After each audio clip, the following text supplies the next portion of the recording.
I'd like to introduce our keynote speaker for today, Michael Grabham. Michael started his entrepreneurship journey right here on this campus as a young student athlete from Kansas. He moved on to earn a degree in mathematics and an MBA, eventually landing in Seattle. The companies he has co-founded have been successful because finding paying customers is always the first goal. Most recently, Michael started the TV show Start It Seattle to showcase startups in Seattle and help other companies. His most recent invention, the package guard that we all got to see a little bit ago, a Wi-Fi enabled device alerts you when your package has been delivered to your house and sets off a loud alarm if anyone tries to steal it. He also runs AmazingAirfare.net, which offers amazing prices on international flights. In his spare time, Michael runs the Seattle and Eastside chapter of Startup Grind for entrepreneurs. He and his wife also spend time helping others. They started Survive the Streets in 1999 to help the homeless in Seattle. At their event last week, 240 people were provided with clothing and gear for the winter. Following Michael's comments, we'll have a time for questions. Please use the cards at your tables to write them down as they come to you. Please help me welcome back Michael to Northern. Is this, yeah, okay, it's working. So who was in the room right next to us 20 minutes ago? Most of us? Okay. I'll try not to repeat certain things of that. I kind of said some things I probably shouldn't have. But first of all, just thanks for being here. I think it's an honor just to be, Todd reached out to me to come back and talk to the group about the big idea, which I think is huge. I think it's a great way to, foster entrepreneurship, introduce just building businesses, building products to the younger generation, which I think is super critical to the growth for both economies and just, the United States in general, if you want to look at a big picture. So I'm just honored to be here to be able to share some of the things that I've done over the years, some good, some bad, and hopefully inspire someone to keep moving down the path of entrepreneurship, keep moving down the path of creating their small business to what their dream looks like. So I'm going to give you just a kind of a brief background of who I am, so at least have some context, whether there's just a guy standing here with a microphone. I came to school here in '81. I was recruited to play basketball with Bob Walks. I realized after the first semester I didn't want to be a teacher, so I moved to South Dakota Tech, was an engineer, and ended up actually getting a degree in math because numbers were easy for me.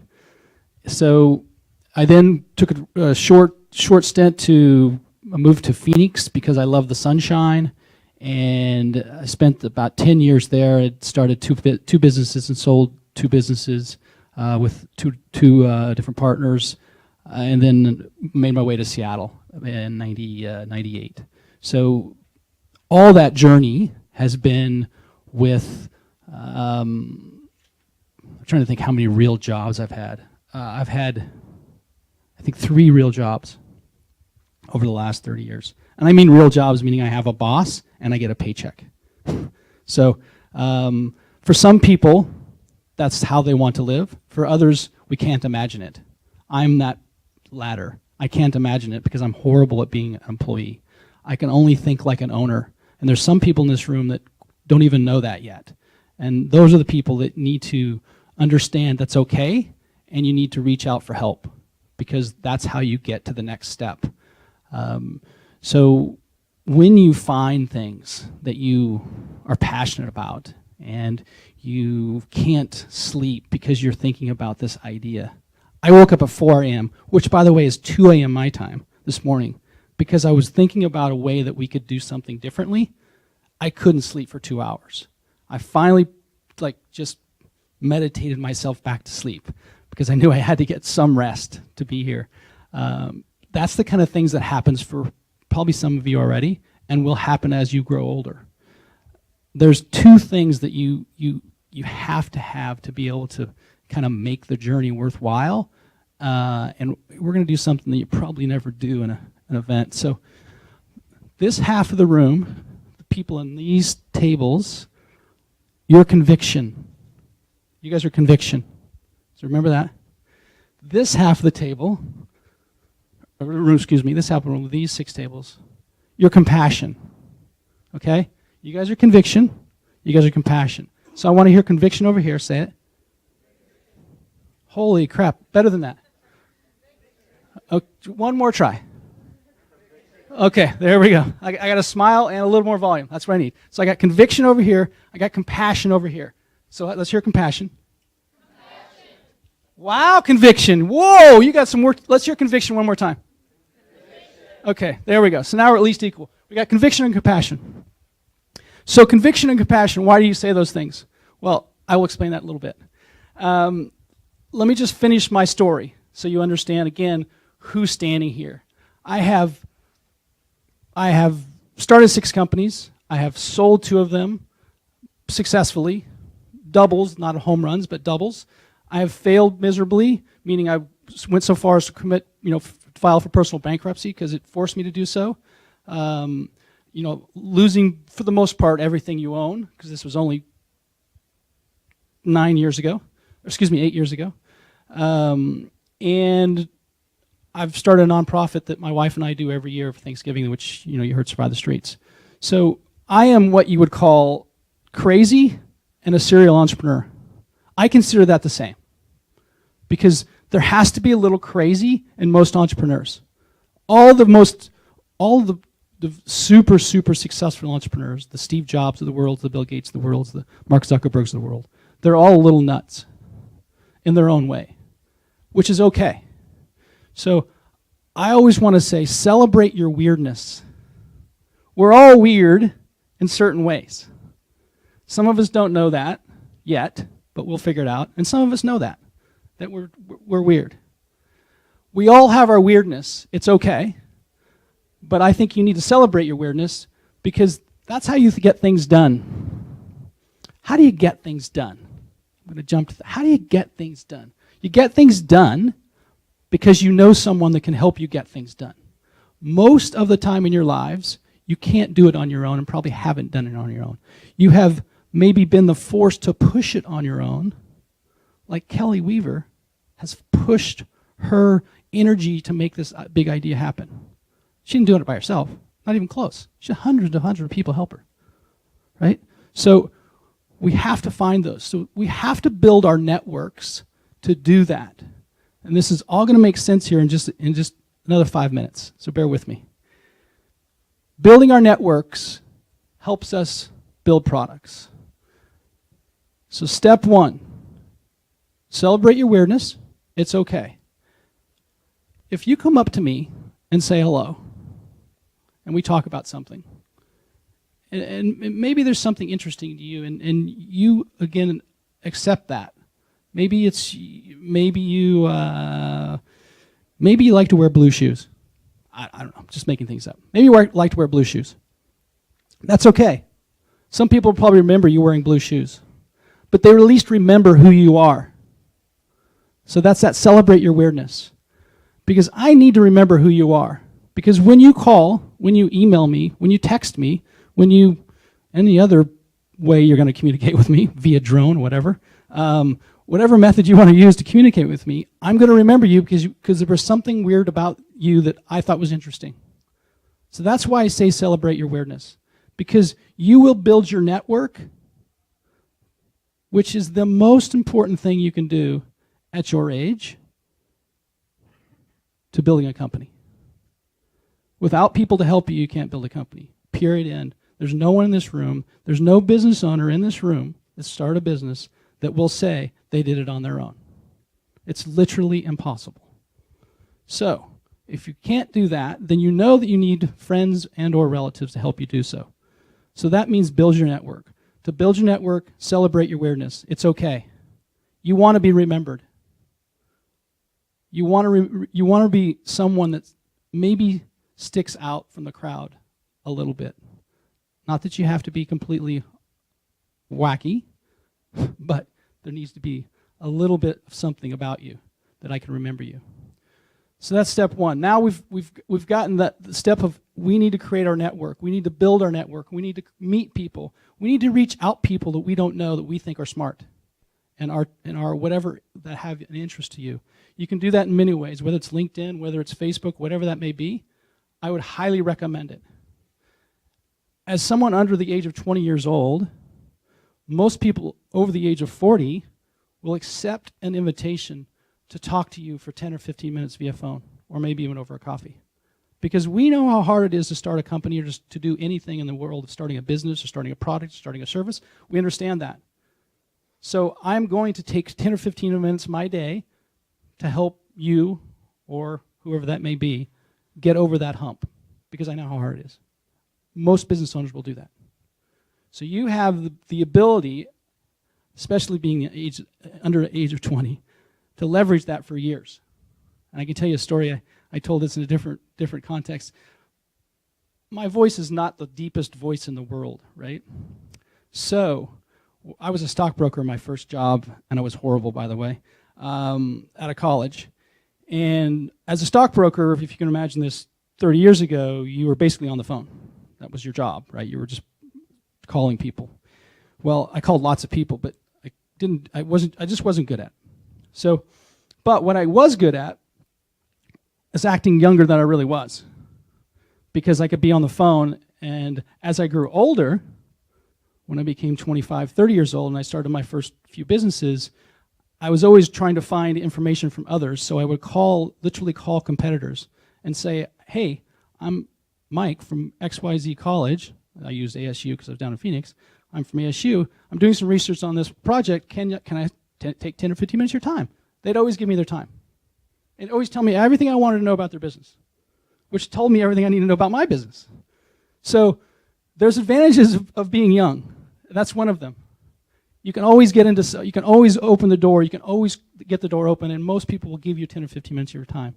So that is how you build that network, and that is how you get smarter, by finding smart people to talk to and to sit with and to share coffees with. There's no other way to do it, at least that I've figured out yet. There's YouTube, definitely. There's things you can do on the internet, but you do need to talk to human beings at some level, whether that's on the phone or in person. What do we do next? Well, now that we have a network started, we have to develop the product. And as you heard me talk earlier, you have to talk to customers. You have to talk to consumers. You have to talk to the people who are going to buy your product, whether that's a farmer, whether that's a cattle rancher, whether that's a nurse, whether that's a doctor, doesn't matter. You need to talk to those people at some level to figure out what your product can or cannot do for them. So 2 things you have to have. What does that side of the room have? Wow. Let's do it one more time. You have... Okay, so on 3. 1, 2, 3. So you got conviction. Next you have to have compassion. The compassion comes from being able to put your shoes or your feet in someone else's shoes. That's compassion. How can you do that? That's what you have to do to develop your product or service for a customer, is being able to put yourself in their shoes. That's how you learn how people have problems, because your product hopefully solves some kind of problem or makes someone's life better. That's what products and services do. That's what the really great products and services do.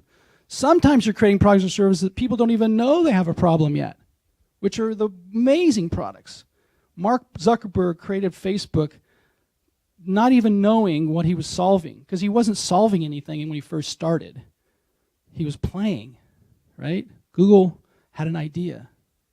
It's not what it is today, what it was 20 years ago when it started. So find compassion for your customer. Talk to those people. Interview those people. Sit with those people. Physically sit with them. Watch what they do. The cattle, her app is developed because she had a problem and she solved it for her use, for her family. Now, she's not the only one that has that problem. Her family isn't the only family that has cows. There's lots of them. So she solved that, and now she's selling her product because she listened to customers. Her first customer happened to be her family. But as she continues to listen to customers, she will continue to build a better product. It will not be what it is today, 10 years from now or 3 years from now. It will be different because she will have learned. Everyone does the same thing. It's not unique. We're not unique in South Dakota, North Dakota, Seattle, Washington. We're all basically the same. We all have the same problems. We're all looking for solutions. We all want convenience. We all want easy. We all want safe. We all want the same things. We just got to figure out what works for your customer in the best way possible for your solution. So have a very clear understanding of what your customer needs are, so then you can create a great product. Great products create great companies create great employees create great families. It's a cycle, right? And that's what we're trying to do. That's why I think, and that's why I was even coming to Aberdeen, because I thought the big idea was a very cool idea, that we're introducing entrepreneurship to high school, right? In an area that probably doesn't get a lot of exposure to entrepreneurship. I mean, in Seattle, you can walk down the street and you can bump into 10 companies, not even try. People starting companies, because it's what we do. There's hundreds and thousands of them being started as I speak. The TV show that I host on, and I'm not actually, be clear on that. I'm just a guy that talks and answers questions on the show. I curate. I go through all the companies to make sure they're good, but it was just my idea to say that, the startups in Seattle need more exposure, so we created this TV show so that could happen. So your job is to find ways to develop this ecosystem, to support the ecosystem, to build great products, because you're going to build great families, you're going to build great ecosystems, you're going to build great economies. That's what we're here for. That's what we're doing, all of us. I'm doing it, she's doing it, we're all doing it. We're only doing it in our little ways, but we're all making a dent. Because in America, in the US, there's 10 times more companies that are less than 25 employees than more than 100 employees. Hundreds more companies are less than 25 employees. That's what America's all about. That's why we do what we do. So one should be applauded for getting to this step. I know you sat in class and maybe it wasn't your first thing you wanted to do, but maybe now it's like, wow, this is kind of interesting. I think I'll do this again next year or the next year. Maybe I'll tell a friend about doing it, because this is what changes. It changes people's lives. Sometimes it changes people's whole family generations if they're ultra successful. I have a friend, not a close friend, but a friend that sold a company for $120 million. Granted, he worked on that company for 8 years, but it completely changed generationally. It changed his whole family. Because one, he never had that kind of money ever, and now that he has it, he's been very smart about it and supported his family and his family's family. I mean, it truly changed hundreds and hundreds of lives because he had the drive to make that happen. Someone in this room will do that. And if it's not someone in this room, it's someone that we know, one of us knows in this room, is going to do that for their family. Maybe it's you, maybe it's me, maybe it's you. I don't know who it is. I know it's someone. The odds say it's someone in this room is going to be ultra successful and truly change someone's family, someone's generation. And you may change a community. We don't know if you're crazy successful, right? So we have those opportunities, but there's two things we got to do that. What do we have? We need conviction, 1, 2, 3, and then we have to have exactly. It's so easy, right? Which is the second half of the story. It's never easy. It's never easy, never will be easy, so don't ever think it's going to be easy. Expect it to be hard, expect it to take longer than you expect, and expect it to take more money than you expect. All those things will happen. I've started 6 companies. It's never worked ever the way I thought it was going to work. Never worked the way I thought it was going to work. So I'm 0 for 6, right? It's to be expected. Anyone that's involved in entrepreneurship, anyone that talks to a lot of entrepreneurs knows this as fact. It is not by chance. It's fact.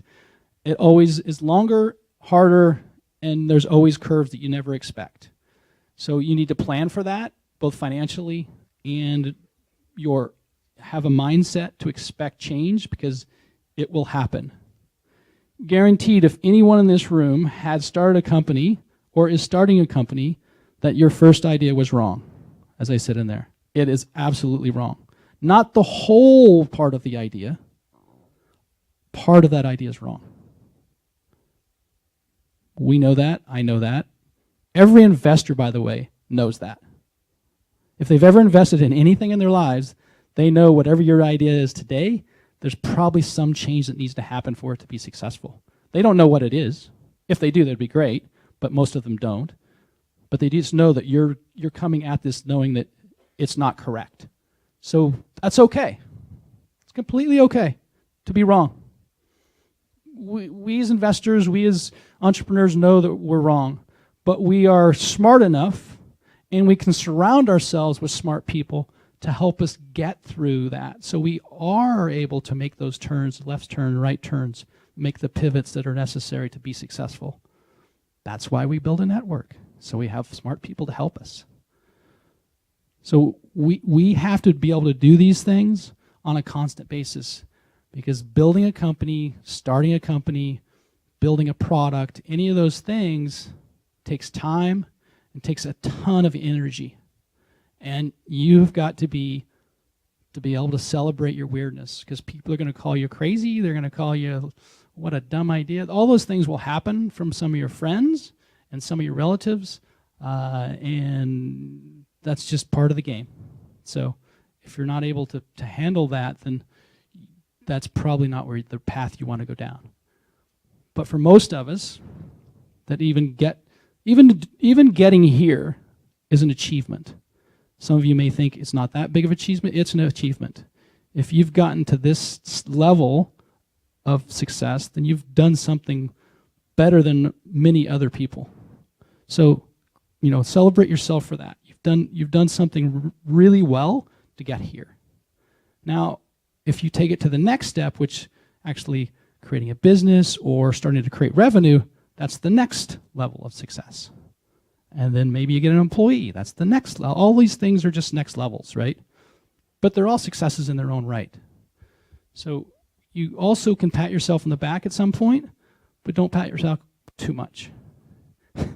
Because, again, you're probably wrong. There's pieces of your business that's wrong that you have to figure out. And that's the hard part.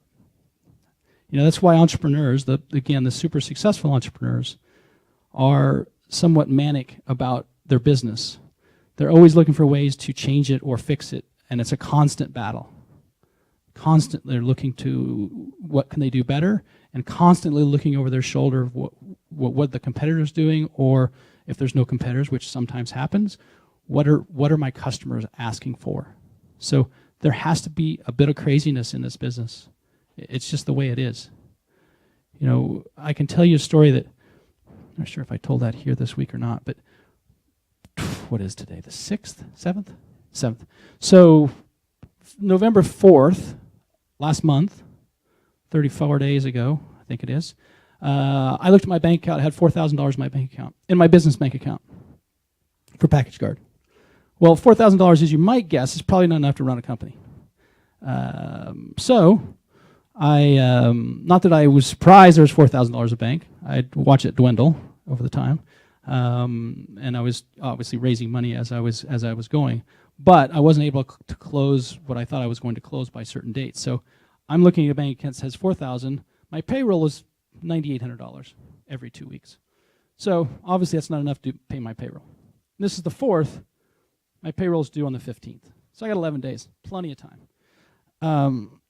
So at the end of the day, you go forward knowing that it's going to work out. Did I actually have the answer? Not completely. I had an idea. I had concepts of how I thought I could make that, get that money in the door from a couple investors, but it wasn't definitely solidified. Well, it comes in on the 10th, right? It takes me another 6 days. I finally get the check that I thought I would have, months prior. So it all works out in the end of the day. Now, I could have stopped and said, wait, wait everything, hold it, I stop, I can't, we can't go any further because we're out of money.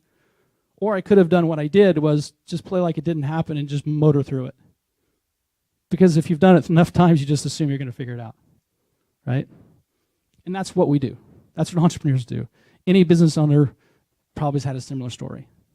It's not my first time. I mean, I've walked into a room of 45 employees one time and said, I can't pay you because we didn't have the money. You're gonna have to wait 10 days. Those things happen. You have to be able to deal with those things. They're part of entrepreneurship. They don't have to be, though, but it does happen. So it's not all, it's not always easy, but it's always fun because it's always unpredictable. That's the good part. If you like unpredictability, entrepreneurship is your friend. If you don't like unpredictability, entrepreneurship is your foe. That is a guarantee. I can say that proudly, smiling on my face, that there's just no way to predict what's going to happen. For instance, it is 1:35. 4 hours ago, I got an email from my engineer telling me that my alarm will not be 100 decibels loud on my device. What do you do? Still haven't figured it out, guys. Product's on Amazon. I've been selling the product for a month. So what would you do? Haven't figured it out. As I'm thinking, real time, at 1:35, we could rework all 1,200 units that's arriving in Seattle on Friday by hand. That's probably a week, a couple $1,000. Or you could send them back to China and have them redo it. But that's probably $8,000 plus 3 weeks. What would you do? Any advice?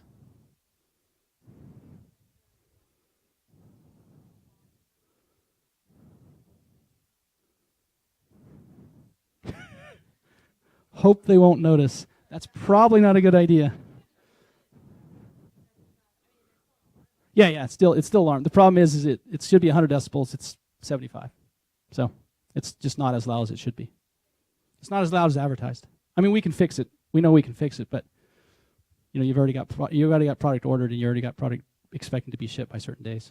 So we'll probably ship it and just tell them that it's only 75. And then you fix it. And you may have to get some refunds. Probably get some bad reviews. But this is real time, right? This is how it works. This is entrepreneurship. Welcome to the world. So I thought I'd share that story because you can't get a better story than that. Real, 4 hours ago, painful. All the things you do as an entrepreneur that's how it works. This is how it all happens. But we do it because we love what we do. We are convicted about some idea. And we have compassion for our customers. Because we have those two, we can make great products, which create great companies, which create great families, which sometimes create great communities. Questions from you guys? I'm open for them.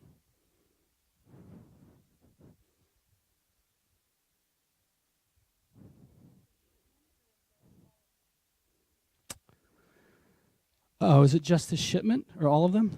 It's all of them. Yeah. There's 1,200 arriving. They're already en route. There's 1,800 still sitting in China. So those can be fixed. Expensive, but those can be fixed.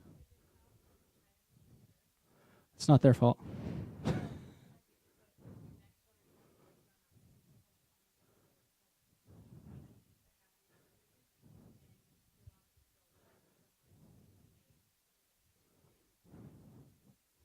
Well, that maybe work too. Not a bad idea.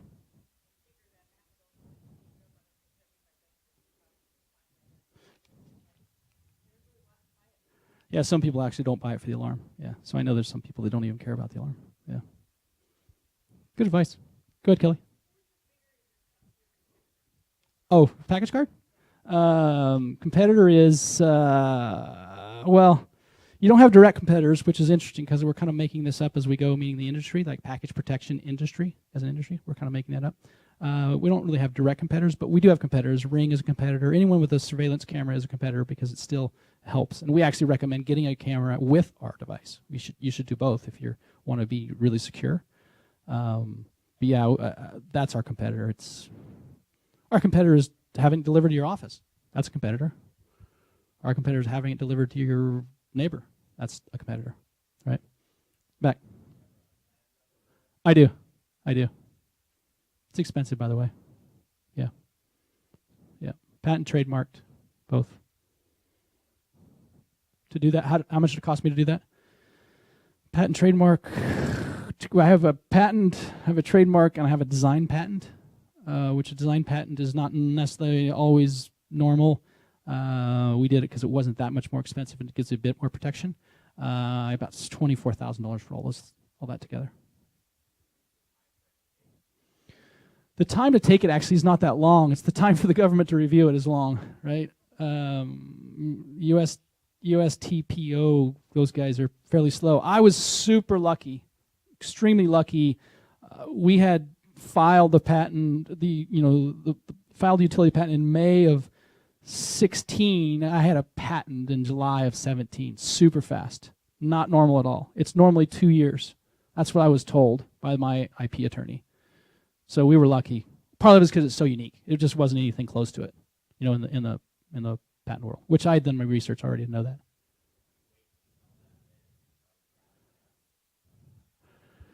No, I don't worry about that. The idea is, here's a generalized statement about that concept. Ideas don't become successful not because they're overexposed. Ideas normally don't become successful because they're underexposed. So I'm on the side of the fence saying you should tell lots of people about your idea to get feedback and to people let them know that this thing actually exists versus kind of hiding it from people, because the likelihood of somebody taking your idea and building it is fairly small. It's actually extremely small. You hear about certain things like the fidget wheel and things that actually happened, but for the most part, it's really rare.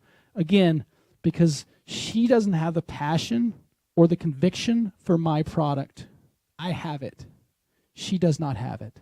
She could be super smart, but that doesn't mean she wants to do my thing. It's just not her thing, right?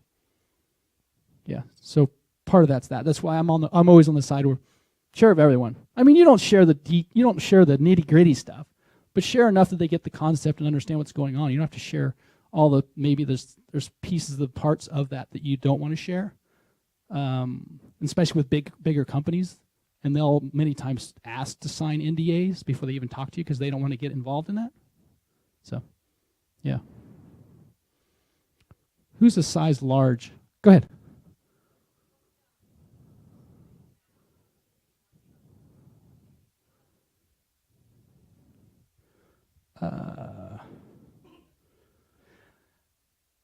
As a kid, when I say kid, as a 14, 15-year-old kid, I don't know, I just didn't want to, I just wanted to do my own, I wanted to work when I wanted to work. I played basketball, and I played it every single day.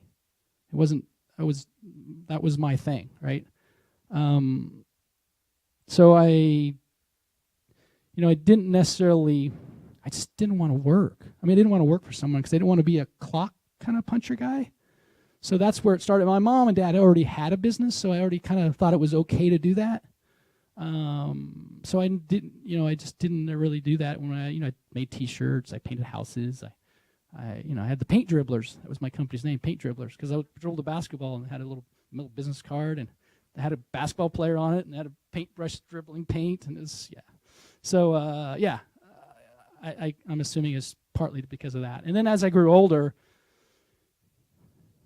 I just felt more comfortable controlling my life versus working for someone because I was such a horrible stockbroker. And it's so painful because you don't really get paid unless you're good. So that was a good experience at an early age to say, that's your experience working for someone. That wasn't a great one. And I had great bosses. I mean, these are awesome guys, but I just wasn't good at it. So it didn't take me long to figure out that I could probably do it on my own, figure out ways. And that's really what I've done, just figure out ways. There's been many times. It's crazy.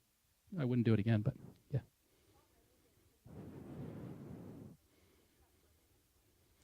Yeah, so the hiring of question is how hard is it to how hard was it to hire my first time employees? So here's the funny thing. Employees, one, shouldn't be your friends. I mean your best friend. They could be acquaintances. My first point of advice is never hire your friends or your relatives. I say that it's a rule, but it's not a hard rule. Some people actually can work with your brother. I could never work with my brother. It would be impossible. But I can work with people much better with people I don't know than people I know, just because I feel like I have more freedom on boundaries. So hiring your first employee is hire around trust and their ability to get along within the culture of your company. And if it's just you as the culture, meaning you're by yourself, which that's how most of us start, then the culture is just you. You're the culture. So the second person that you bring on, first employee, second human being that you start to work with, has to match that pretty closely.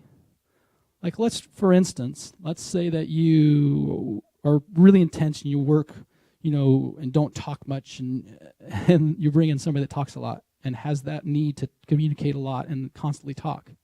It's probably not going to work for you because you're going to feel like you're always interrupted, which means you're going to be less effective, which all those things are bad things, right? So you have to really find the right match, and trust and I say culture are the two most important pieces the first couple hires. Because if you think about it, let's say you're two people, let's say it's Bess and Mike have started a company, we're partners, and we hire our first employee. They're a third of the company, that first employee, a third. There's only three of us. So they have huge effect on the company, massive effect on the company. So we make sure that person is trustworthy and fits within Bess and Mike's culture that we've created. It's super important because that first hire, third of the company, can be really helpful or really hurtful. Both. Super easy to do either one. So it's really important that you trust that person implicitly and they fit. And trust is really hard. I have not figured out a way to figure out trust. I haven't figured that out yet. I'm 53. I still haven't figured it out. I still hire people thinking I want to trust everyone, but you can't. So you have to figure out ways that you learn, is that person trustworthy? And my best method is talking to people that know this person. Don't ask them for references. You should have references, but talk to people that know you that they don't know that you're talking to them. That's how you figure out if you can trust them. I mean, that's been my method, right? And it's definitely not perfect. So thank you for allowing me to be here, sharing my story. Thank you for your idea on how to solve the latest issue of my company. And build great products with... That's all we got to do. Thank you.